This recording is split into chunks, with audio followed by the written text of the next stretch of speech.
All right. Any other questions or comments? We have a motion and support. All in favor? Aye. Opposed? Motion carries. The next item on the agenda is Resolution 2024-05, which is regarding the petition for South Ford Lake Drain. I am going to read the resolution into the record. Whereas the municipality of Ypsilanti Township hereby petitions the Washtenaw County Water Resource Commission to clean out, relocate, widen, deepen, straighten, tile, extend, or relocate along a highway as needed the South Ford Lake Drain. And whereas the municipality of Ypsilanti Township acknowledges that it will be liable for an assessment at large for a percentage of the total amount to be levied for the proposed work, and where it has been determined necessary to proceed as soon as possible to accomplish the aforesaid improvements. Now therefore be it resolved that the municipality of Ypsilanti Township hereby petition the Washtenaw County Water Resource Commissioner to clean out, relocate, widen, deepen, straighten, tile, extend, or relocate along a highway, which is Huron River Drive, Evan? Which is Huron River Drive as needed, the South Ford Lake Drain. Be it further resolved, the certified copy of the resolution attached to the petition, and that the supervisor and clerk be authorized to execute the petition on behalf of the Township Board. Is that a motion? So moved. No, yeah, motion Eldridge. Support Swanson. Sorry, I'm clerking and supervising at the same time. Thank you for that. Evan? Sure. So basically there was a historic culvert under Huron River Drive that seems to have disappeared. The Road Commission couldn't find it, has advised that they don't plan on replacing it. Unfortunately, the old gravel pits on the south side of Huron River Drive there, there's a lot of gravel pits in that area. If you kind of look at an aerial image, it's easier to see. But those gravel pits have been anywhere from 2, 3, maybe 3.5 feet higher than normal. Not only has former Treasurer Doe felt like he's been impacted, but the folks at Pointed Island Lake have repeatedly said, the water is really, really unusually high. I don't know how many times I've been out there, but there's no ifs, ands, or buts, and it's a matter of extending a pipe maybe 70 feet to provide some relief. We have to go through the public process piece, so I'm sure at the pace of government it won't be as fast as anybody would like, but this is one of the ones where we have a pretty good idea of how to solve the problem. We've gotten a quote from a contractor before, and we would like to move as expeditiously as possible. We appreciate the township support. At the same time, I'm looking at finding a way that the township would not have to participate in the cost of this, because I don't really feel like the township was a part of creating the situation as far as I can tell. So I will work to the best of my regard on that. So, any other questions on this one? Questions or comments regarding that? So the storm drain is actually a road commission. It was previously, but it will become a county drain, and then in perpetuity you've got somebody to call if it's not working right. And we've done this on other drains because the drain commissioner actually responds and assists. And I know I say it all the time, but we really appreciate everything you do, for our residents, because you respond. And I know Mr. Doe is in the audience, but this has been going on for 2 years, I think. As far as I know, at least 2 years, yeah. At least 2 years. And the road commission did something, but it didn't alleviate the flooding in front of those houses, and and the apartment complex or condos. So many people are being affected and harmed by this. Yeah. So thank you for bringing a solution that we hope. Do we have a time frame on this? I don't. I would love to have a time frame, but the first thing I have to do once we're authorized is I have to appoint 3 independent people, set up a public meeting. We got a schedule around that. We'll probably be calling the township to just go ahead and do it here. I mean, it's right up the street from the situation. But yeah, I would hope that we could get this done by fall before the fall rains start, but I just don't have any kind of schedule in front of me right now. So part of it's going to depend on contractor availability. So. Well, you have an estimate, right? We do have a preliminary estimate. Hopefully, the prices are still good for the contractor, but it was in the neighborhood of $60,000 to $70,000. You know, there will be some process costs on top of that. But again, my goal here is to not have it go to the township. And Madam Supervisor, if you'll permit me to some of the other conversations we were having, I did point out to, I talked with Commissioner Hodge yesterday and said, yeah, I'm all in favor of sharing costs. If the county can find some money to help the township, it would seem to make sense. What I failed to mention, and I reminded him today, is the township here has been investing $600,000 to $700,000 out of your general fund in stormwater infrastructure for the better part, at least the past 5 years. When I started a dozen years ago, it was like $250,000 a year because of the financial crisis. We'd been asked to, not do as much. So a $400,000 hit on top of typically investing $600,000 to $700,000 a year is a big bite. And, some of the question comes, do we need to defer the planned maintenance? Well, the township's been working with us on this asset management plan that we come before you. It's kind of routine now, but we want to have a game plan to have very few surprises. We have a lot less surprises than we did 10 years ago, and everybody knows the surprises cost a lot more than the, pre-planned investments. So I think it's a credit to the township.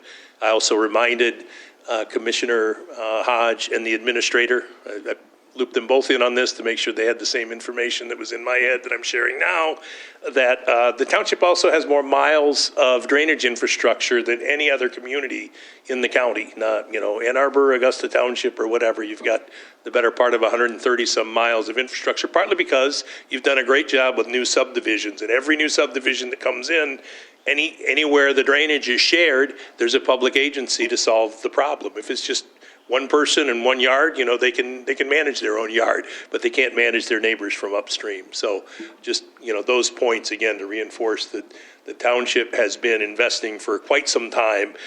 This is just an area where there hasn't been investment for quite a while, at least since the 70s in the Parkwood Hawthorne area, and it's unclear the last time there was an investment in, that infrastructure for West Willow. So anyway. Of course. Yes. So is this why at Ford Lake Park, right down the road, right there, is that why the water floods so bad at the front of that? Was that going to have any impact there, or is it not part of that? I can't say if that's been happening for more than a couple of years. I wouldn't see a connection. And when if I stand on the road, there's a little bit of a high point right about the property line between Ford Lake Park and Mr. Doe's neighbor to the west there. It's a little bit of a high point in the road. It's hard to see, but that's where, water is either going to go east or west. And when I stand on that high point, the gravel pit water is still quite a ways below the road. It's still several feet below the road. So in my head, not having looked at it, I'd say surface water probably is coming from the surface somewhere and not so much the groundwater. On the other hand, if that water is up high in the lake, and it's coming through as groundwater, it wants to get to Ford Lake. There's no doubt about it. Anything in that gravel pit wants to get to Ford Lake if it can find a pathway. That could make it harder for water to soak in the ground at Ford Lake Park. So the answer is I don't know. I could speculate. We could take a look at it, maybe give it about 6 months after we finally get a pipe in and see, are we still having that issue or problem? It's between where you go into the entrance and the apartment complex. So along that side, heading towards Tuttle Hill. Yeah, a little further It pools a west. lot in the front, which is, trees. There's grass there. It's cut down, but there's a lot of water that sits in that area. Yeah. Historically, I know west of the entrance, there's been a lot of water. I can remember this from 20, 25 years ago. It's kind of water everywhere is trying to find its way to Ford Lake, anywhere south of Ford Lake, north of Ford Lake. It's going to get there through the ground or on the surface. So, yeah, good question. Any other questions or comments? Hearing none, all in favor? Aye. Opposed? Motion carries. Well, thank you. And I have read Dr. Liebman's work, too, and appreciate it. You all got a pretty good summary of it. It's complicated stuff. I don't understand every other word. But the bottom line is Dr. Lehman is the one who has pointed out that perhaps Eagle doesn't really know what's going on with phosphorus. And it's not a funny thing, but inside our office, we have had a little bit of a laugh about what are the odds he's going to get funding from the state or the EPA again, based on, what he said is, kind of along the lines of what Mike has talked about. I think there are legitimate concerns about those investments. And if I can do one more editorial on that, there's a thing called the Middle Huron Initiative that the township is a part of. It's a multi-community initiative to reduce phosphorus inputs to the Huron River. There's been a state, requirement to reduce phosphorus levels in the river for 25 years. That threshold was actually met 3 years ago. We finally achieved the goal.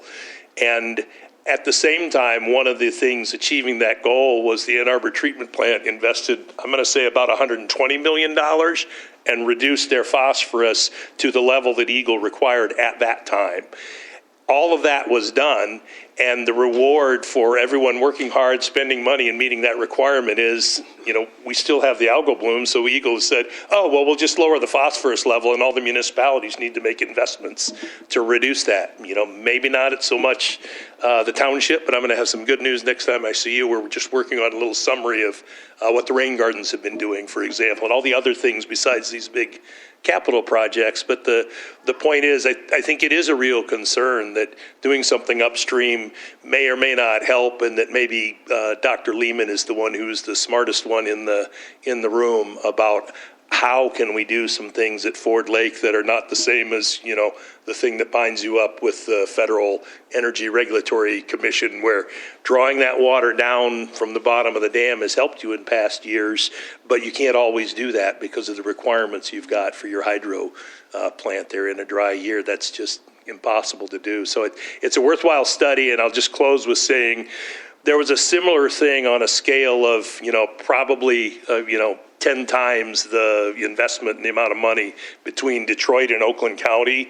And it was basically, they worked together and they realized there was a less expensive solution, that was better suited to do up here rather than down here. And just, by having that conversation and everybody fly-specking the information you get, to say, I can agree with what this is telling us. Seems like what I'm hearing, I really appreciate. I just really wanted to vouch for Dr. Lehman has studied this previously. His daughter took over some of the work. And like I say, I can't read a lot of the words, but like the supervisor said, you can sort of get the gist of it. But throughout, we could also get a little thread of, there's phosphorus showing up from places other than where Eagle's adding and subtracting, and it's still causing problems here at Ford and Belleville, and that's the goal. So it's awesome that, like you said, you're willing to work with whomever is willing to work with you. So good job. Thank you, Evan. So we had a motion. Did we vote on it? We have a motion and support. All in favor? Aye. Opposed? Motion carried. Item number 4 is request to waive the financial policy and accept the low quote from Northgate Construction for the Green Oaks Course bathroom remodel in the amount of $110,250, and for the renovation of the Golf Pro Shop bathroom in the amount of $90,880, and for a total amount of $201,130, which is budgeted in line item 101-902-981-100, which are ARPA funds. Yes, good evening, John Hines, Municipal Services Director. We need a motion. So moved. Motion Eldridge, Support. support Newman. I'm sorry. All right. You're good, my apologies. So John Hines, Municipal Service Director, bringing forward a request to waive the bidding portion on Mitten, part of the financial policy, to approve the low quote from Northgate Construction for the renovation for the Green Oaks Golf Course bathrooms. At the October 17th board meeting, the board approved for us to go out to bid on Stantec's plans and recommendation for the maintenance shop and the on-course restrooms. At December 5th, it was awarded to Lynch Construction. After the contract was sent to Lynch and they looked through the township ordinances, there was one item that they could not adhere to. So at the end of December, they withdrew their bid. In early January, we did rebid the project, and at February 8th, we had a scheduled 10 a.m. bid opening date. No bidders were present at that time. Decima, who is currently doing work in our community center, did submit something at 10:07, but it was after our bid award period. After the bids were awarded the acceptable time, we reached out to 2 companies that have history working with the township. the Peterson Company, who did the Civic Center restrooms upstairs in the cafeteria, and Northgate Construction, who took down the carport when it was damaged last year and has quoted a number of our projects. The quotes for those are $345 to $524.17 for the maintenance shop and on-course, and for Northgate, it was $110,250. So we are requesting approval Northgate for the on-course and maintenance shop bathroom remodel. And in addition, we did ask the Peterson Company and Northgate to give us a quote on what it would be to do the Pro Shop restrooms. And the Pro Shop restrooms, the Peterson Company quoted $142,819.85. Northgate quoted $64,880. We do have a not-to-exceed amount of $90,880, and that is just a contingency the Stantec asked us to include in case plumbing work is actually needed, because their plans do not have anything needed. It's just renovating and replacing what is there. So that was a contingency they put in. If approved, they would take place, the work on the golf course and in the maintenance shop between May 20th and June 7th. And if approved for the Pro Shop, that would be done June 10th through 20th. It would not affect any on-course play or any of the patrons using the course, and the complete project would fall under the budget that we have set aside for the project. I'll say both companies were given Stantec's plans that we bid out and had additional meetings with Stantec after to make sure that the full scope of what they were quoting is what we went out to bid for originally. Questions or comments? Yes, I have a question. Do you know what would account for the difference, the vast difference between the Peterson Company and Northgate Construction? Even Decima was around the same amount as the Peterson Company. What is Northgate doing that is different? Northgate's doing more of the work and subcontracting less of the work. The only subcontractor that they have in their price right now is for the concrete work on the on-course restrooms. Everything else they're doing with their own team, whereas Decima and the Peterson Company, and I believe even Lynch, were subcontracting most aspects of the work. You know, Decima, again, is working on the community center right now, and side note, they're doing a great job. They're trying to keep on schedule for May completion, but just after working with them, I do notice that they oversee the construction, and they have subcontractors doing a lot of the work there. So with that subcontracting, and it's probably off the off the subject, are those subcontractors local or companies that are within the community, or? They're Southeast Michigan companies. I'm not sure. Not all of them are Ypsilanti Township companies, but they are Southeast Michigan. Decima is a Detroit-based company, for example, so I know a few of their subcontractors are Detroit-based. All right, thanks. Mm-hmm. Yes, trustee Swanson. My question is about the bathrooms. Could you just tell us a little bit about, I know last meeting we decided with the pavilions, we were going to bring in prefab restrooms. Can you talk a little bit about why we're going to repair these bathrooms on the golf course versus do the same thing that we're doing with the pavilions? Oh, happy to. So these bathrooms structurally are sound. The concrete block is sound. The roof structure is sound, just not the decking and the shingles on the roof. With Lakeside, they were more in disrepair, more structurally a problem. This is a much cheaper option to still get the same result. Replacing the concrete and the columns that go up to the roof are probably the two biggest issues with those restrooms, as well as the fixtures inside. So their plan for the on-course restroom is to redo the roofing. Northgate is a roofing company, so their price for roofing was much cheaper than the other companies. That, again, is a big portion of why the price is so different. They're going to redo all the fixtures, replace all the concrete and columns, and then replace the glass blocks that are broken and put and they talked to Stantec about this, but it's not a film, but it's more of a covering over the glass blocks that'll still have the effect of letting the light through, but make them more durable. The restrooms on the back nine, where they're positioned, are a little bit more susceptible for a golf ball to hit them. And with what they put over there, it should be resistant to any future damage from a golf ball.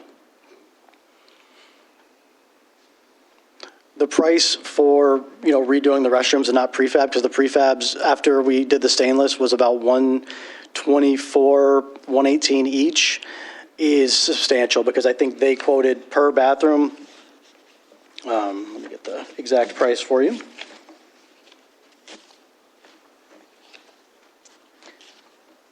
So the front 9 bathroom is about $34,500.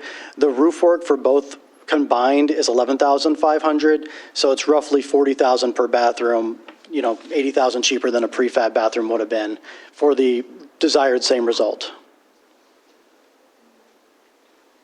Madam Chair, Yes, trustee Peters. tell me, so are these some bathrooms inside the pro shop area? There's one in there, right?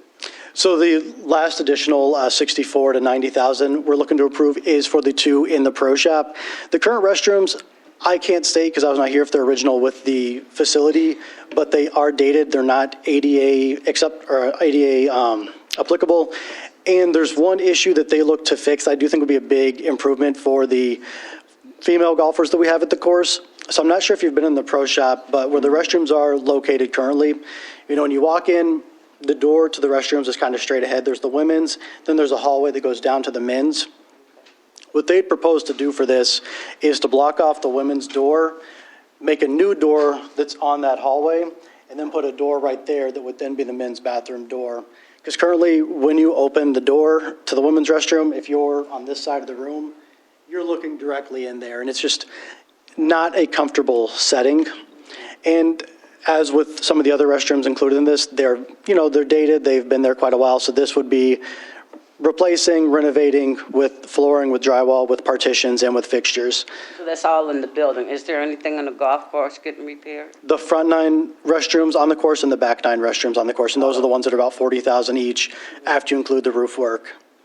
Then the plan with to go into detail for the maintenance garage, that's where Will, the superintendent, and his staff, the seasonals, Ben, the assistant, they all work out of. There's currently a men's and women's restroom in there now. What the plan would be is they're going to be instead 2 unisex bathrooms. There's a shower in each, and honestly, it's good to have for a safety. If chemicals were to get on you, it's still good to have.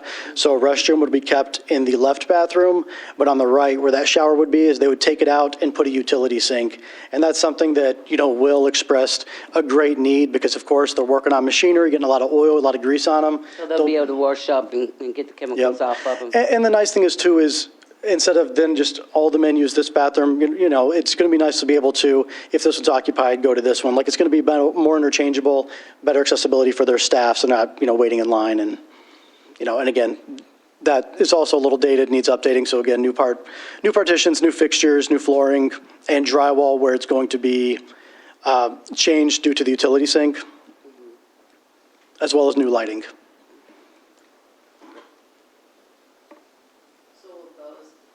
Bathrooms also be brought up to ADA? Everything getting worked on will be brought to our current code.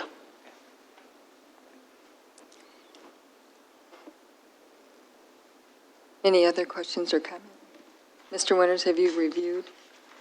Yes, I think it's been one of the longest infrastructure projects. If you recall, Lynch Construction, they didn't just walk away over one item. They walked away because they refused to pay the prevailing wage and fringe benefits to their workers, and that's a requirement of our contract, but it's been one that's been embedded since the 1970s. So it wasn't just a technical default, it was one that went to the actual heart of what we do when we have repairs and maintenance work done on the buildings the township owns. So this has been a process, and hopefully the 3rd time or 4th time will do the trick. I know John's put a lot of time into this too. So. Other questions or comments? Hearing none, all in favor? Aye. Opposed? Motion carries. Thank you. We have under authorization of bids, a request to award the bid to Ballard Marine Construction for the sluice gate inspection project at the Hydro Dam in the amount of $322,500, which is budgeted in line item 101-902-981-110, which is also ARPA funds. Motion Eldridge, support Swanson. Michael? Madam Chair, members of the board. So this request is being started and driven by requirements to the Federal Energy Regulatory Commission. Almost a year and a half ago, they asked the township for the specifications and how those gates were inspected. And our historical records, we do not have any type of design drawings to share with them. So since they haven't been out in a long time, they requested us to do a complete detailed inspection of each one of those gates. So the process seems easy, but it's not, because you got to have divers in to put in head gates or bulkheads in the upstream side. You got to dewater each tunnel and have the gates cleaned and then inspected by an engineer. And part of this process is to help build drawings so we can put it in our records. So based on the engineer's report, that will become part of our documentation.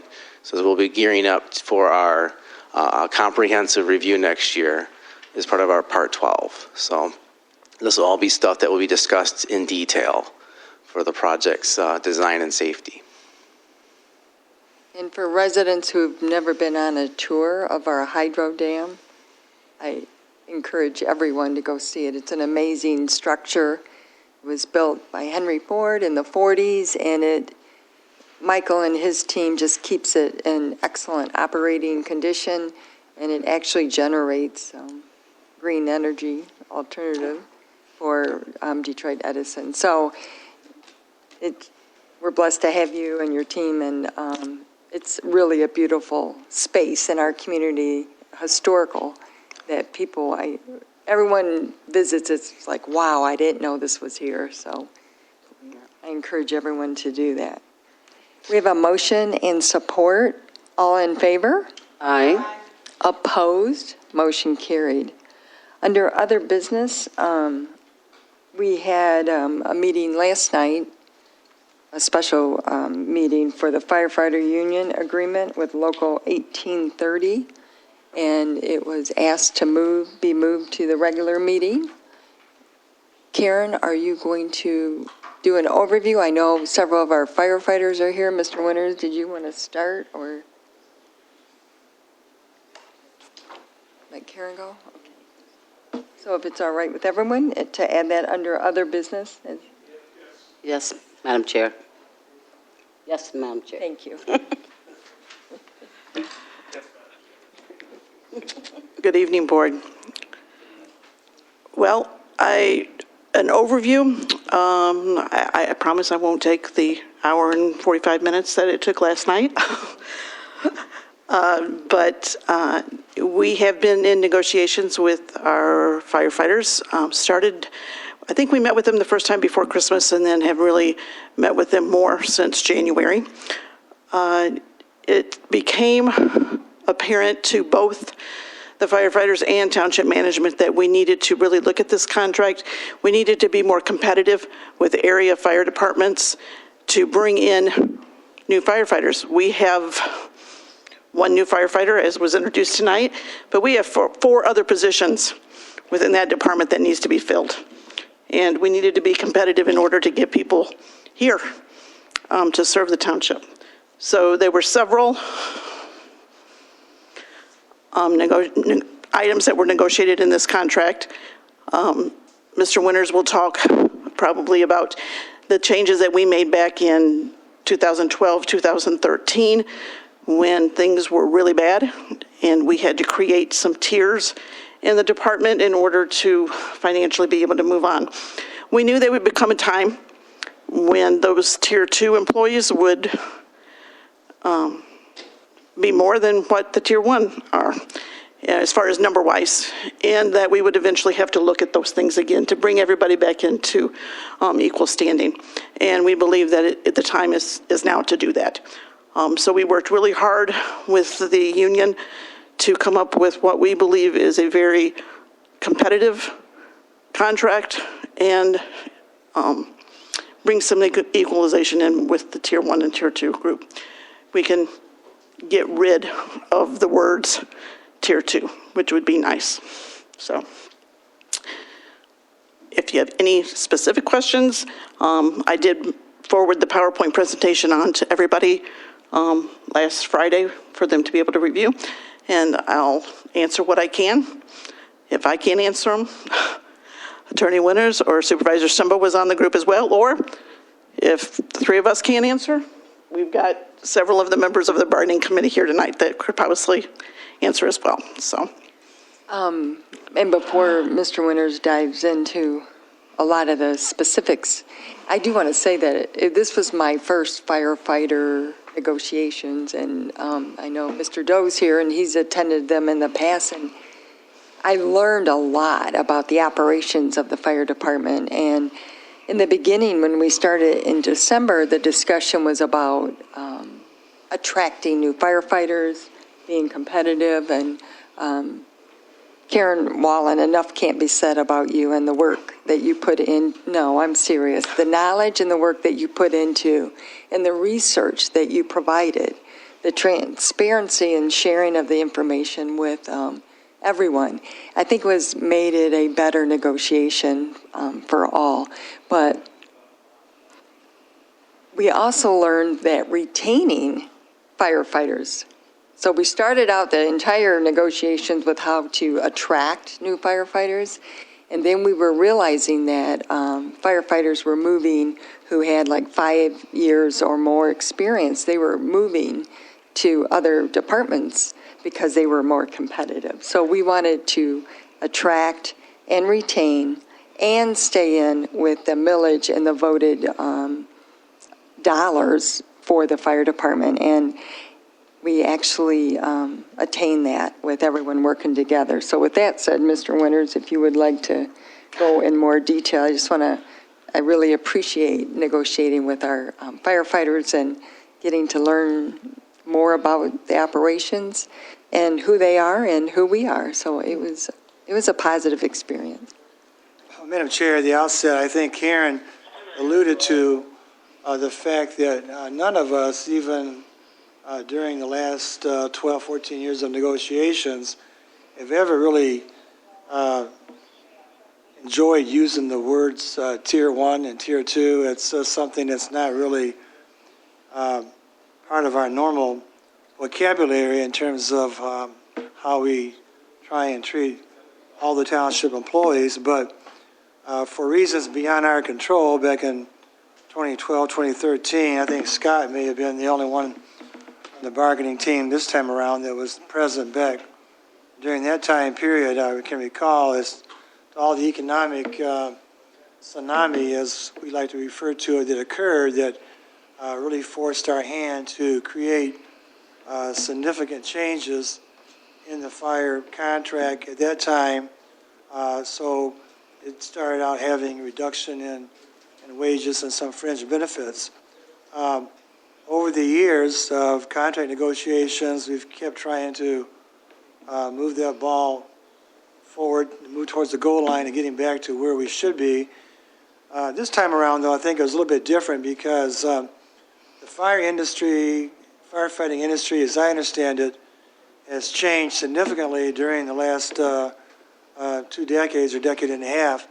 There used to be, if you had a firefighter vacancy, you might have 50 to 100 people apply for that position. I think with the advent of COVID and other factors where now you have our fire department making probably more runs than any fire department on a per person basis for medical emergency runs, it's taken its toll not only on the individual at times, but even on our equipment, fire trucks, etc. So this time around, I think we were looking at not only trying to move away from the Tier 1, Tier 2 classification, but also look at trying to become the community that we would become, not necessarily the gold standard, become the standard people would want to come here and not only hire in, but to also finish out their careers.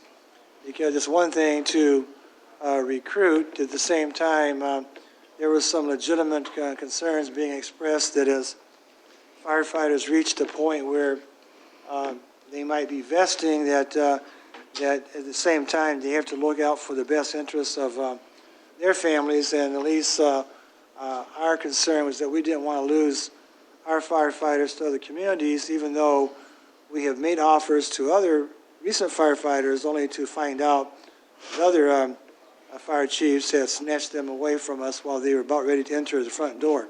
So we wanted to correct that situation. We also spent a lot of time going through what is the best way of trying to come up with any kind of wage study, is look at what are the other area departments paying. Are we competitive? And while we may have been competitive at the beginning, there was that period of years after a firefighter is hired, whether it's 18 months, 24 months, to 5 years, that we were not maintaining that same competitive wage rate.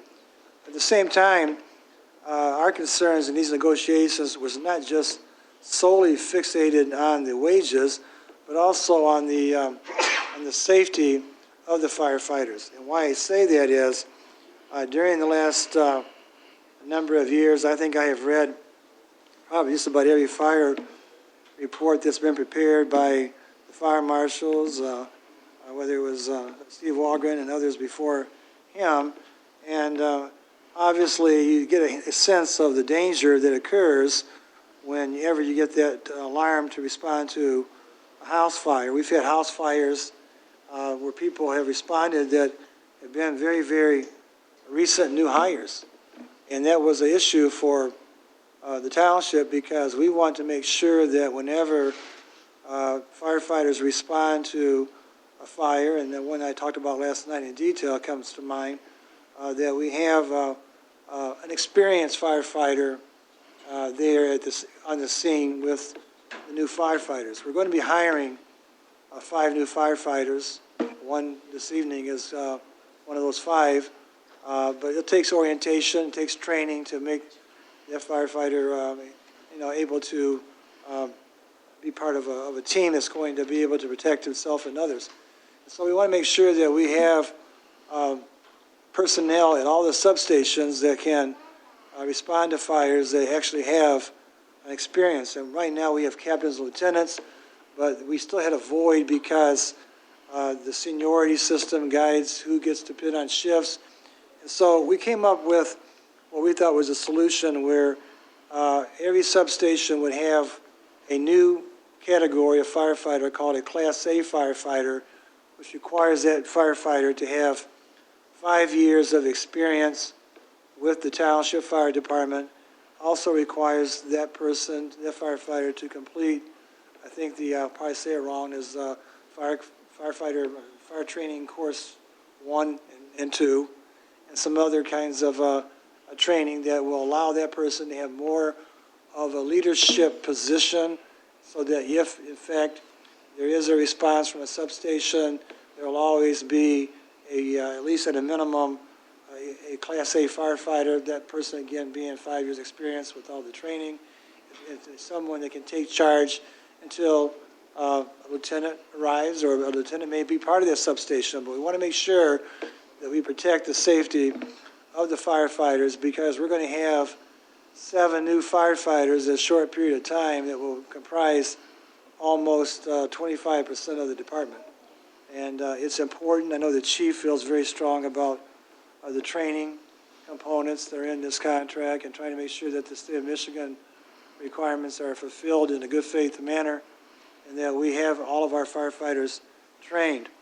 As Karen indicated last night, there has been a wage adjustment made in 2024 and 2025 that brings the firefighters in those 2 years, and as well as lieutenants and captains, up to a level that is more in keeping with their peer communities.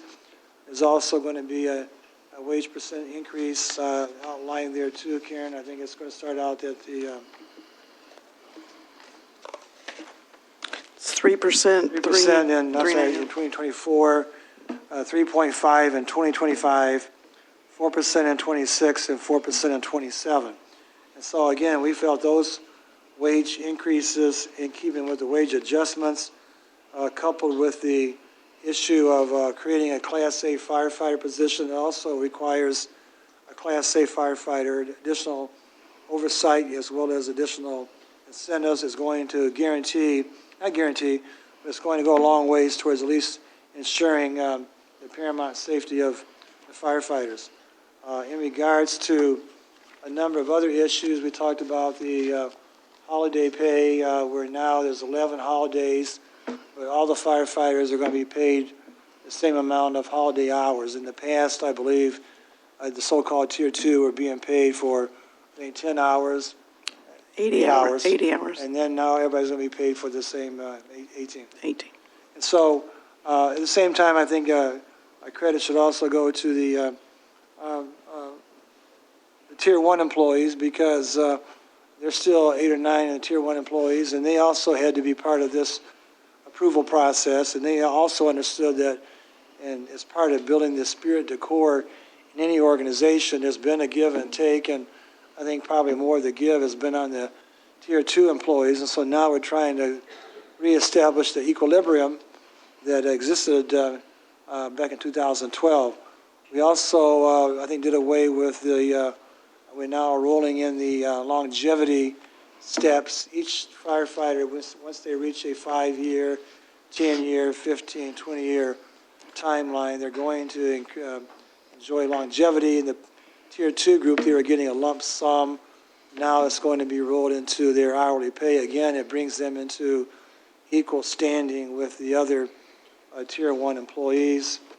There's other issues in regards to the physical fitness, where we're going to reactivate that program that we had suspended for a number of years. I think that everybody agrees that having a healthy, safe fire personnel is critical, especially given the number of runs that they're doing right now, that we want to make sure that we encourage the physical fitness component of the contract that had been suspended in years past. And again, it goes back to just trying to do things as intelligently as we can. One of the other factors we got into was on the retirement. Back in 2012, the multiplier, which determines when you retire how much of your final average compensation results in a pension, had been 3%. 3% is probably the highest of any fire department in the area, and at that time it was a different world when we had 2 or 3. We had General Motors, Hydromatic, we had Ford Motor Company, and it was a different era. In 2012, because of what was going on with the Tier 2 retirees, were having a multiplier of 2.35. That was an odd number at the time because it came about as a compromise between 2.25 and 2.5 with once we had a mediator involved. But in looking at all the current contracts that Karen gathered, it's our opinion that the right number for the multiplier should be the 2.50, and so we're recommending that be increased to 2.50. We did have a actuarial analysis that was performed that was a requirement in order to vote on this issue, and that it amounts to the township contributing another $23,000, I believe, a year towards the pension fund, which we believe will also be handled within the operations and other things that we can do with the millage, et cetera. I know I'm not going through every item, chapter, and verse that we did last evening, but I wanted to hit those highlights as well as emphasize the importance of having the experienced officer at these substations. We also agree that during the time period that, at least for now until December of 2025, if in fact we need to request the fire marshal to perform fire suppression duties because the other individuals were not able to perform as a result of being asked to work overtime, that person would be allowed to work in order to avoid any kind of a closure of a substation. We don't want to have any of our substations closed, neither does the fire department, and we're very confident once we get the new firefighters on board that we won't have to go through that again. So at least for now until December of next year, there is a little bit of a safety valve there in the event that the time was taking longer to fill these positions. But I think Ypsilanti Township is going to reassert itself as being a great place for a firefighter to make their career. This young gentleman tonight sounds like an ideal person that's going to make a career here in the township, and so we welcome him and have people like persons like him in mind when we're trying to recruit and retain. And I think, again, it's a good experience. I think that probably working with Karen and Brenda is always a challenge, and it's always something that it's a good thing. And we learn a lot from each other by listening, and sometimes we disagree and we learn more. And so it was a good experience with the firefighters, and so I feel very proud to recommend this contract to be considered by the Township Board, subject to any additional comments that Karen or Brenda may have. I don't have any. Is there anyone from the firefighters negotiation team that would like to say something?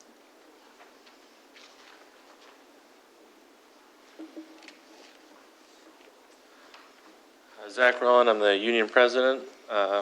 In addition to clarify what Doug was saying about training our Class A firefighters will be getting, we're requiring them to get Fire Officer 1 and 2. That is the training that you would need to become a lieutenant or a captain. So in this way, we're kind of spreading the experience out and spreading the training out and getting those minds out to the substations at all times. It was a very good negotiation once we figured out kind of what everyone's needs were, and we're excited about it. We think it's really going to help the department and set us up for the future. Thank you, Zach. Other questions or comments from the board? I'd just like to make a comment because I sure was going to bring up either the president or the bargaining chairperson from that local to hear your response, which is important. We heard the proposal last night. It's a great contract. So I'm glad you stepped forward with this TA for your union, tentative TA. I guess we vote tonight, but I'm glad you stepped forward to express your feelings, and glad it worked out. Thank you. Thank you. And it passed the, It did, yep. by how, I didn't know, Overwhelmingly. like 100%? Very close. Well, that's rare, right? Yeah, it So is. congratulations to everyone. And another part that was education and training. What we learned is the state of Michigan actually changed the state of Michigan firefighter license, and they added additional requirements for firefighters and lieutenants and captains, of course. So in the article, we also added in there 12 hours of training per year for the purpose of maintaining that, and 6 additional hours for the personnel with the fire instructor certification, and 6 hours per year for the captains and lieutenants in addition. So I think, and Debbie Swanson, we talked about in the work session, is just that, having this additional education and information and training can only make you better and us better and serve our residents better. And being part of a contract that actually, when you hire and retire from Ypsi Township, is how it used to be. And that's how we want it again. So thanks again for the opportunity. And it was a pleasure working with you guys, really. Thank you. Any other comment? Here. Thank you to the firefighters team, because we were able to thank Brenda and Karen and Doug last night when we talked, but to extend thank you to everybody who worked on it, because it does take cooperation for that to happen, and we're really happy that you're happy and that the improvements are going to happen. Having the 2-tiered system is definitely not something that's ideal. It's really hard and it causes a lot of harm, so I'm grateful that we're able to work that out. So thank you to everyone who worked on that. All right. We need a motion and support to approve the firefighter union agreement with Local 1830. So move, Peterson. Motion Peterson, support Eldridge. All in favor? Aye. Aye. Congratulations. Thank you. Thank you, yes. The next item on the agenda is public comments. If anyone would like to go to the microphone and make a public comment, if you would just state your name and if you're a township resident. Any public comment? Hearing none, a motion to adjourn? Motion Eldridge? Support Swanson. All in favor? Aye. Motion approved, 7:15 PM. Thank you.